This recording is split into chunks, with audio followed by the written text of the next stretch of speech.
Hello everyone. Before we begin today's story, I have a small favor to ask. Please hit subscribe and turn on the notification bell so you never miss our channel's new videos. It is quick, free, and the best way to support us in bringing you more dramatic stories. Your support means the world to us. Where are you watching from? Drop your city or country in the comments below. Thank you very much. Today's story is called 3 Years of a Loveless Marriage, until the millionaire finally reached for his wife's hand. Sounds cold, right? But behind this loveless deal hides a promise neither of them expected. Now, let us go back to our main characters. The rain tapped softly against the wide windows of the Hale Corporation boardroom as Adrian Hale flipped through the final page of the contract. His eyes were calm, gray like steel, the kind that revealed nothing. Across the table sat Evelyn Ross, her fingers tightening around the pen she could barely afford to hold. Her pulse drummed in her ears. The pen trembled once before she signed her name. It was done. The marriage contract. 3 years.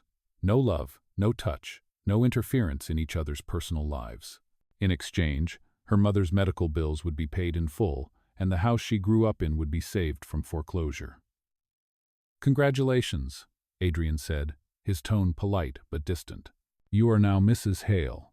Evelyn forced a smile, her voice barely a whisper. "This is just business, right?" Adrian looked up briefly, a shadow flickering behind his composed face. "Always has been." He stood, buttoning his tailored suit, and slid the ring across the table. "Wear it when we are in public. Appearances matter." She nodded, slipping the cold band onto her finger. It fit perfectly, almost mockingly. Outside the glass walls, thunder rolled through the city skyline, echoing like a warning. As they left the office, the driver held an umbrella, but Adrian walked ahead without waiting. Evelyn followed, her heels clicking against the marble, each step a reminder of the bargain she had made. In the car, silence stretched between them. The city lights flashed across his sharp profile, the face that filled business magazines, now sitting just a few inches away yet worlds apart. Evelyn turned to the window, hiding the sting in her eyes.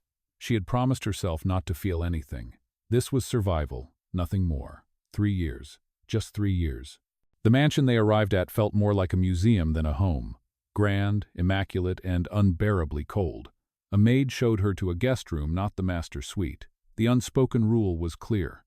They would share a last name, but not a life. That night, Evelyn stood on the balcony overlooking the city. The wind tugged at her hair as she whispered to herself, "I can do this. I have to." Downstairs, Adrian watched her from the study window, a glass of whiskey in hand. His jaw tightened, not from anger but something closer to guilt, though he would never admit it. In his world, feelings were liabilities, and love was an equation that never balanced.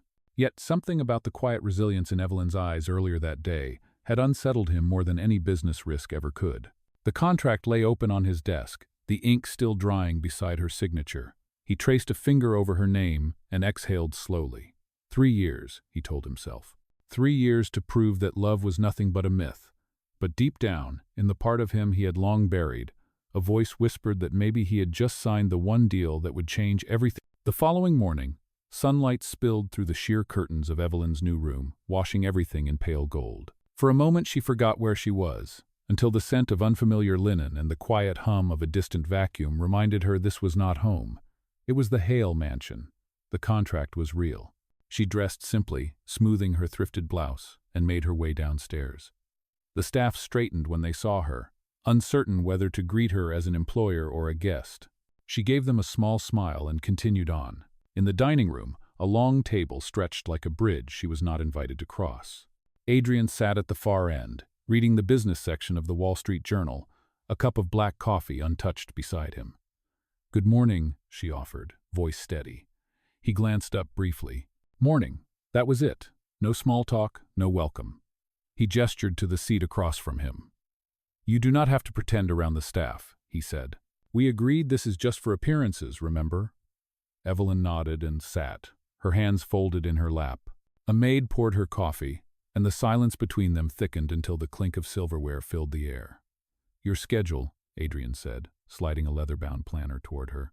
"My assistant arranged a few charity events, business galas, and interviews. You only need to show up, smile, and stay beside me. Public image is everything." Evelyn skimmed the list: galas, fundraisers, anniversary dinners, the life of a mannequin wife. She forced a polite tone. "Understood." Adrian studied her for a beat, perhaps expecting pushback, but she simply reached for her cup. The faintest flicker crossed his expression disbelief, maybe even guilt. But it vanished before she could read it. He returned to his newspaper. Later that afternoon, Evelyn wandered through the gardens at the back of the estate. Marble statues stood like silent witnesses among perfectly trimmed hedges. She found comfort in the greenhouse, a place that actually breathed. She rolled up her sleeves and started tending to a withering fern, the first touch of green life she had seen in this house.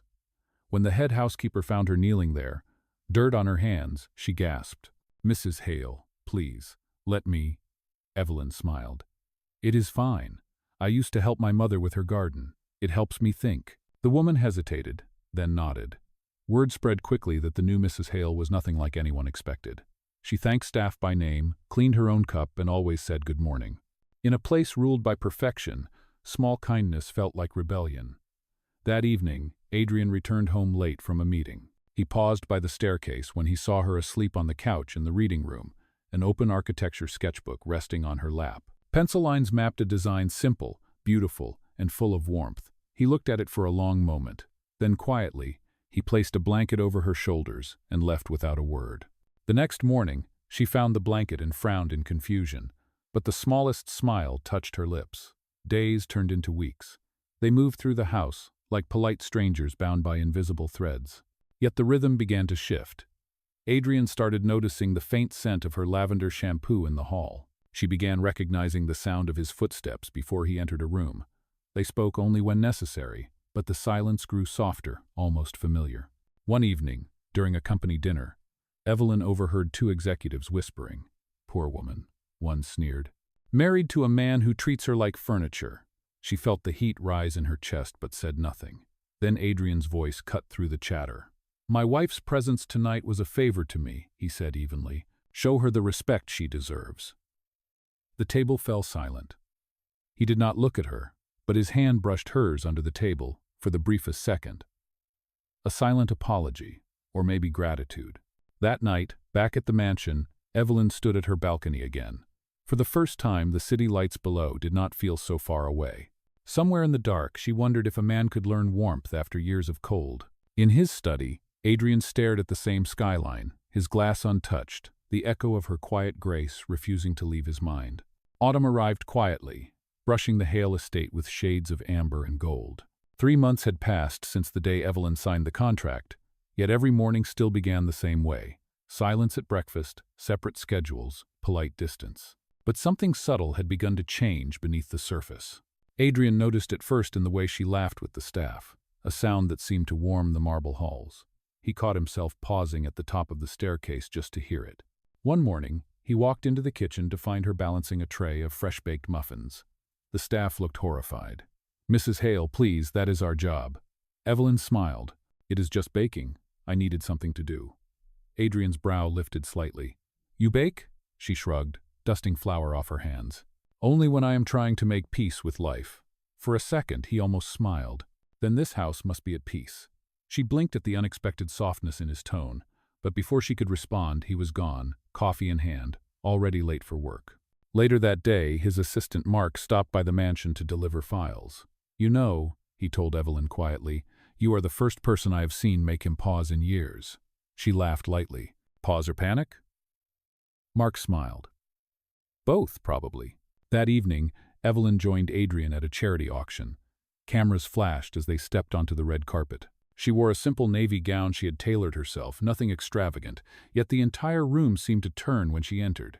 Adrian offered his arm automatically, his usual indifference replaced by something almost protective. "You clean up well," he murmured. "You mean for someone who buys her dresses secondhand?" She teased. For once, he chuckled, low and genuine.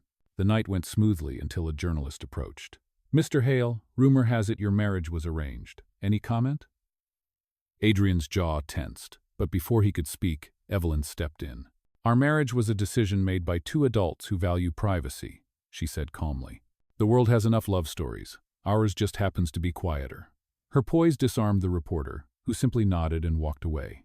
As they left the gala, Adrian held the car door for her. "You handled that well," he said. "I have dealt with worse questions," she replied. "Like when a nurse asked how we would pay my mother's hospital bill." The words slipped out before she could stop them. For a moment, the air thickened with silence. Then Adrian said quietly, "Your mother deserves better care. I can arrange that." She shook her head. "No, that was not why I mentioned it." He nodded once, the unspoken understanding hanging between them. The next day, Evelyn returned to her greenhouse to find new potted orchids arranged neatly on the shelf, each labeled with her mother's favorite quotes. A small note rested beside them. "For the woman who reminds this house what life looks like. A.H." She touched the paper, her eyes stinging. Later that week, she brought one of the orchids to the study as a thank you. Adrian was on a call, his tone clipped, his patience thinning. When he hung up, he sighed heavily. "Everything I build seems to come with a cost." Evelyn set the flower on his desk. "Then maybe build something that does not." He looked up at her, really looked, and for the first time, he saw not the woman he had married by contract, but someone who carried grace like armor. "Evelyn," he said slowly, "do you ever regret it? Signing that paper?" She thought for a long moment. "Regret is for people who had choices. I only had one, and if that choice brought me here, then maybe it was meant to." He wanted to say something more, but the words died in his throat. She smiled softly and left the room, the faint scent of lavender trailing behind her. Alone, Adrian stared at the orchid, the small bloom defying the stillness of his world. For the first time in years, he wondered if love was not a weakness, but the one truth he had been running from. Winter crept over the city like a silver veil, coating the Hale estate in a quiet chill. By then, Evelyn had lived there for 6 months, long enough to memorize the rhythm of Adrian's footsteps, long enough to know which nights he stayed up working until dawn. They had learned each other's silences. What began as two strangers tolerating a contract had grown into an unspoken companionship, delicate, fragile, and easily broken. One evening, Evelyn sat by the fireplace sketching while Adrian reviewed documents across the room. The sound of paper turning blended with the crackle of fire. "You never stop working, do you?" she asked lightly without looking up. He smirked faintly. "It keeps me from thinking." She met his eyes then. "About what?" He hesitated. "About everything I have built and everyone I have lost." The room fell quiet again, but this time the silence was shared. The next morning, Adrian surprised everyone by suggesting they have breakfast together in the sunroom. The staff exchanged puzzled looks but complied. "The light is better here," he said casually. Evelyn smiled. "You mean the coffee tastes better here?" For the first time, laughter filled the air where tension used to live. Later that week, the Hale Foundation prepared for its annual charity gala, an event where Adrian's presence was mandatory and his wife's attendance even more so.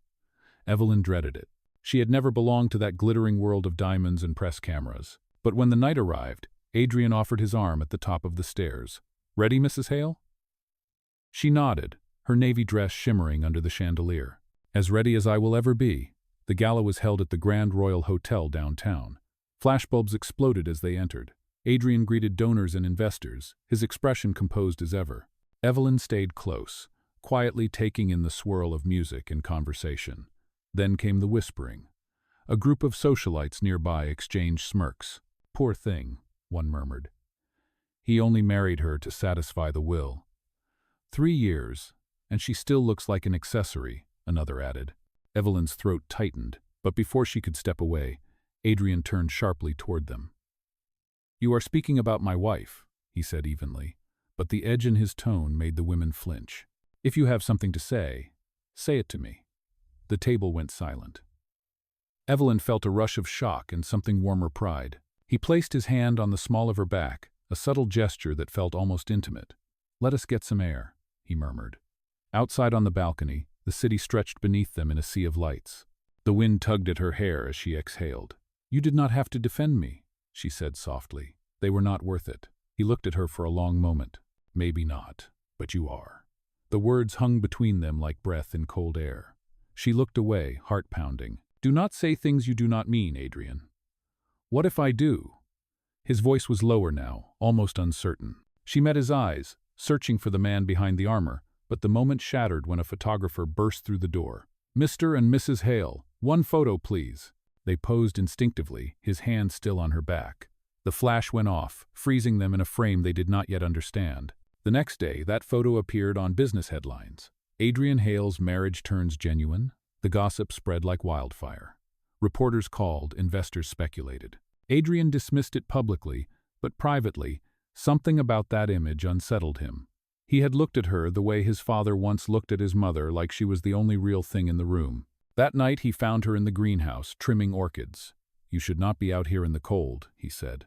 She smiled faintly. "I could say the same to you." He stepped closer, the scent of earth and lavender surrounding them. "Evelyn," he said quietly, "whatever this is, I did not expect it." "Neither did I," she replied.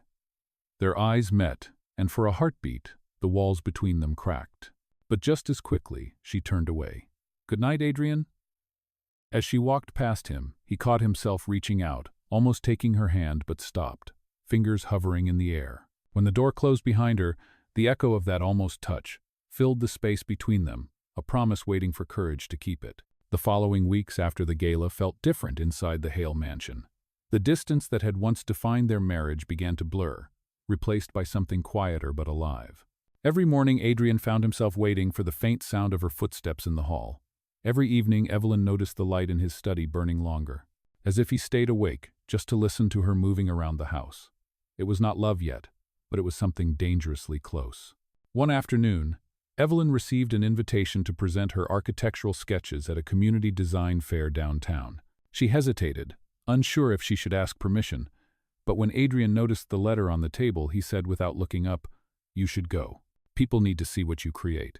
His words startled her. "You have seen my work?"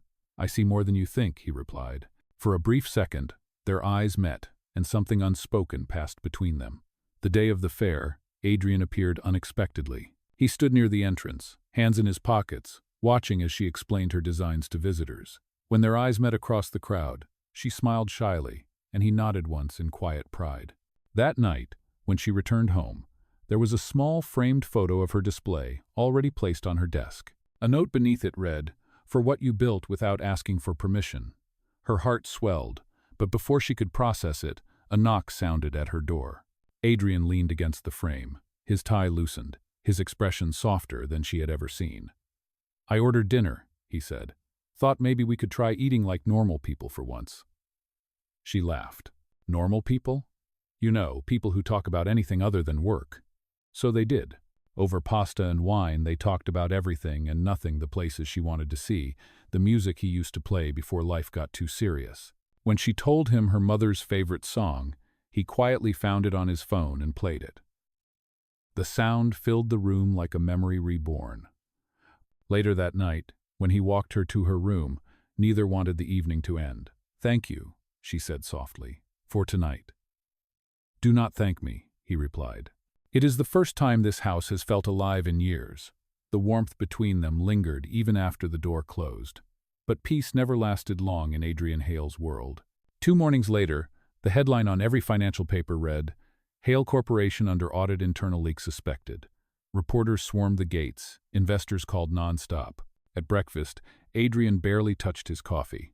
"Someone inside leaked a confidential file," he said, voice clipped. "They are saying it came from this house." Evelyn's stomach dropped. "What? That is absurd." "The file was sent from our network," he continued, his eyes cold and searching. "And the only person with access that night was you." The words struck like ice. "You think I would do that?" she whispered. "I think I do not know what to think," he said quietly, and left before she could speak again. For the first time since their wedding, Evelyn felt the weight of the contract pressing on her skin. The same papers that had once saved her mother now felt like chains. The staff avoided her, the press camped outside. When she called Adrian, he did not answer. That night, she went to his study, but he was not there, only his whiskey glass half empty, and the contract lying open on the desk. A tabloid headline lay beside it, her picture under the words "Betrayal in the Hale Empire." Her chest ached. She whispered into the empty room, "I kept my promise." The next morning, she packed her sketchbooks and left the mansion without saying goodbye. Rain streaked down the car window as she looked back at the grand estate fading into gray. Somewhere inside, she hoped he would stop her, call her name. Anything but the gate stayed closed. Meanwhile, Adrian stood at his office window downtown, staring at his reflection in the glass. He had everything: power, money, control, and yet all he could feel was the hollow echo of a mistake he could not take back. Days passed, then weeks. The city moved on, but inside Adrian Hale's penthouse, silence ruled. The investigation dragged through the press like a storm, and though his lawyers confirmed that the real leak came from a corrupted branch executive, the damage had already been done. The one person who had believed in him was gone. Evelyn Ross had vanished from the mansion, from his world, leaving only traces: a sketchbook on the greenhouse table, an orchid wilting without care. Adrian told himself it was for the best. After all, their marriage had never been real. But at night, when he reached for his phone and stopped himself from calling, he realized how wrong that was. Across town, Evelyn rented a small apartment above an art studio, paying the bills by teaching design classes. She kept her wedding ring in a drawer, unable to wear it, yet unable to throw it away. Her mother was recovering now, stronger than before, but every time Evelyn saw the evening news mention the Hale scandal, she felt a hollow twist in her chest. She had left because pride demanded it, but love, quiet and stubborn, refused to die. One evening, she found a folded newspaper slipped under her door. The headline read, "Whistleblower Identified Hale Corporation Cleared."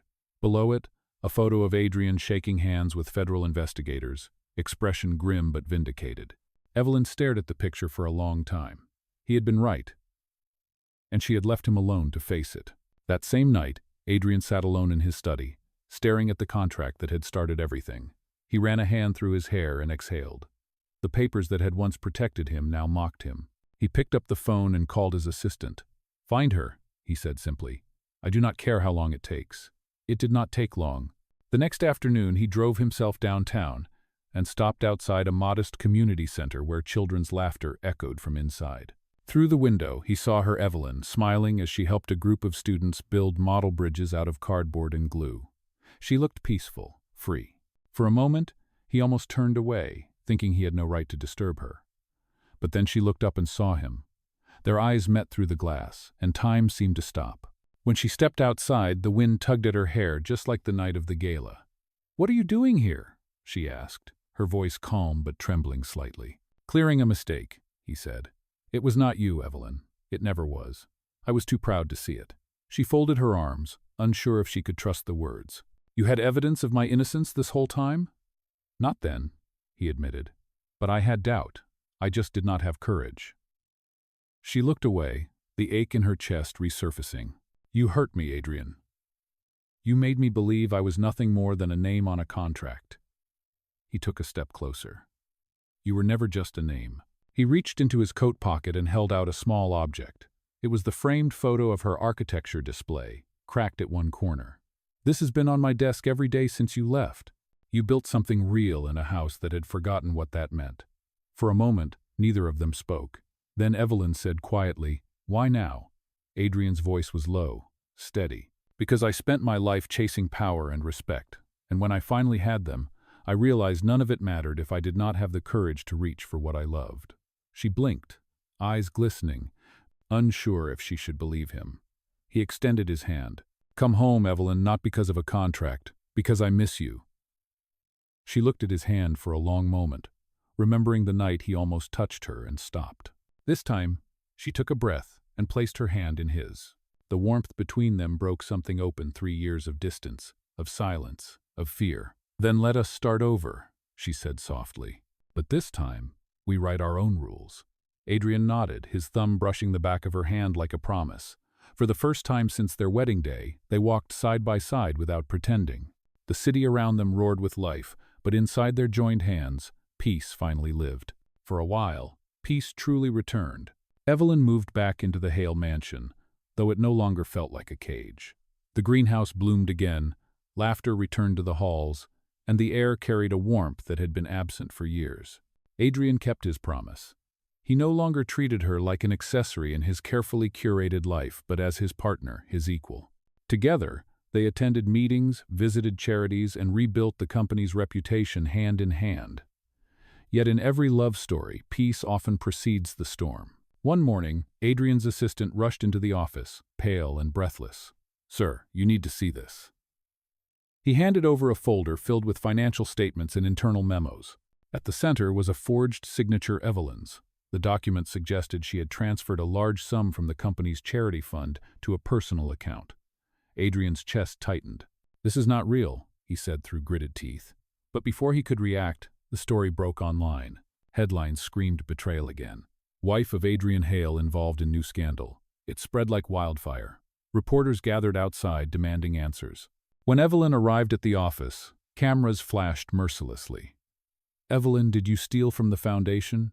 Are you hiding from your husband? Was the marriage a cover-up?" Their voices cut through the air like blades. Adrian met her at the entrance, fury and fear warring behind his eyes. "Tell me it is not true," he demanded. "You know it is not," she replied firmly. "Someone is setting us up again." But his silence hurt more than words.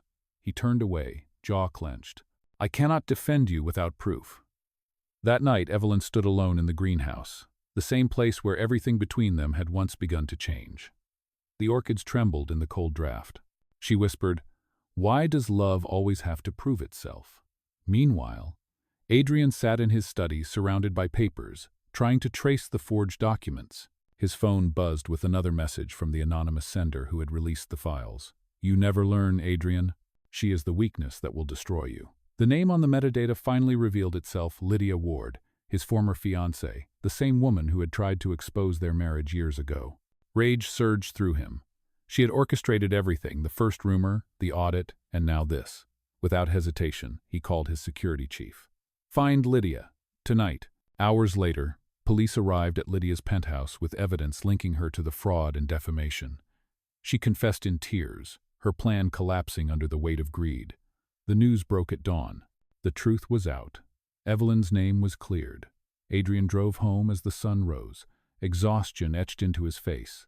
He found her asleep on the couch, still wearing the same dress from the night before. Quietly, he knelt beside her and whispered, "I am sorry." She stirred, eyes red but soft. "It was not your fault," she said, "but it hurt that you doubted me." He took her hand, this time holding it tight. "Then let me spend the rest of my life proving that I will not doubt again." For the first time in years, he smiled without effort. The nightmare had passed, but both of them knew love was no longer an illusion or a deal. It was a choice they made every single day. The scandal faded as quickly as it had erupted, but the aftermath left Adrian and Evelyn changed. For the first time, there were no contracts, no public image to maintain, only two people learning how to trust again. The world still watched them with curiosity, but they no longer cared. Their marriage had survived lies, betrayal, and pride, and what remained was something stronger than either of them had expected. One evening, as the city lights flickered beyond the tall glass windows of Hale Tower, Adrian called for a private board meeting. Evelyn sat quietly beside him, her presence calm but confident. When the discussion turned to restructuring the foundation, one director questioned, "Do you really think placing your wife in charge is wise, given recent events?" Adrian looked up, his tone steady. "I do not think it, I know it, because she built it when the rest of us were too busy saving our own reputations." The room fell silent. Evelyn's eyes met his, a silent thank you passing between them. That night, they left the building hand in hand, no cameras, no pretense, just them. As they drove home, rain began to fall softly against the windshield. Evelyn glanced at him and said, "You could have chosen anyone else to lead that foundation." He smiled faintly. "There is no one else I trust." She turned her gaze toward the city lights. "It feels strange, does it not, to finally stop pretending?" He reached over, fingers brushing hers. "We were never pretending, Evelyn. We were just too afraid to admit it." The following week, the Hale Foundation launched its new initiative, the Evelyn Project, designed to rebuild community housing across the state. During the press event, Adrian stood back, letting her take the stage. Her speech was simple but heartfelt. "Kindness is not weakness. It is the foundation of everything worth building." The audience applauded, but Adrian only watched her, proud and silent. After the event, they walked through the empty auditorium. Evelyn laughed softly. "Do you remember the first time we met? I could barely look at you without trembling." "I remember," he said with a quiet smile. "You thought I was cold. Maybe I was, but you made me remember what warmth felt like." She stopped, turning to face him. "Then why did it take us 3 years to find this?" He stepped closer. "Because I had to learn that love is not control, and you had to learn that strength does not mean standing alone." She studied his face, seeing the man who had once hidden behind walls of ambition and fear, now standing open, unguarded. "So what happens now?" she asked. Adrian took a deep breath. "Now we stop surviving and start living." Outside, thunder rolled, echoing faintly through the glass. He reached into his pocket and unfolded the worn pages of their old marriage contract. "This used to be the only thing keeping us together," he said. But now, I think it is what we need to let go of." He handed her a lighter. Evelyn hesitated, then nodded. Together, they set the paper aflame. The fire flickered bright before curling into ash, the smoke rising like a quiet benediction. Adrian looked at her, eyes steady. "No more contracts, Evelyn, just choices. And I choose you." She smiled, tears glimmering under the reflection of the dying flame. "Then I choose you too." The storm outside broke into rain, but neither of them moved. They stood side by side, the ashes of their past scattering at their feet, and for the first time since their wedding day, they felt free. A year later, the Hale mansion looked nothing like the house it once was. The walls that had echoed with silence now carried music and laughter. The greenhouse had become a sanctuary again, filled with color and life. Evelyn's designs had transformed the Hale Foundation into a movement that reached far beyond the city, building homes, schools, and hope. And through it all, Adrian stood beside her, no longer the untouchable billionaire, but a man who had finally learned to live with an open heart. That spring, he planned something quietly. No press, no guests, just a small gathering inside the new art gallery downtown, the one built from Evelyn's first blueprint. As she entered the hall that evening, she stopped in awe. Hanging on the wall was a large sketch framed in silver. It was one of her first drawings, the one she had made on the night of their contract signing. Beneath it, engraved in metal, were the words, "The Art of Evelyn Hale." Her breath caught as Adrian stepped forward from the shadows, dressed simply, no suit, no armor. "You turned this place into beauty," she whispered. "No," he said softly, "you did." Around them, the room glowed in warm amber light. Every corner told their story, photos of projects, handwritten notes from families they had helped, even the old contract, now framed and burned around the edges, a symbol of what they had overcome. Adrian reached into his pocket and pulled out a small velvet box. 3 years ago," he began, his voice low but steady, "I offered you a ring as part of a business deal. I gave it without meaning. Tonight, I would like to give you another one with every meaning." He opened the box to reveal a simple band of gold, elegant but humble. Evelyn's eyes shimmered. "Adrian," she breathed, "you do not have to." "I do," he interrupted gently. "Because this time, I am not asking you to stay out of duty. I am asking you to stay because I cannot imagine home without you." The gallery fell silent except for the faint hum of music. Evelyn's heart raced as he knelt and said, "Evelyn Ross Hale, will you marry me not as a contract, not as an arrangement, but as the woman who rebuilt my life?" Tears slipped down her cheeks. "You already know my answer," she whispered. "I said yes the day you reached for my hand." He stood, sliding the ring onto her finger, and the crowd of foundation volunteers around them applauded softly, many wiping their eyes. Adrian leaned forward and kissed her forehead, murmuring, "Thank you for teaching me what love truly means." As they stepped outside, the evening air was warm, carrying the scent of blooming magnolias. The city skyline shimmered in gold as the sun dipped below the horizon. Evelyn looked up at him and smiled. 3 years of a loveless marriage," she said, her voice trembling with emotion, "just to find the love that was waiting all along." Adrian intertwined their fingers and whispered, "The best mistake we ever made." They walked toward the light, hand in hand, no contracts, no doubts, only the quiet certainty that love, real love, had finally found them.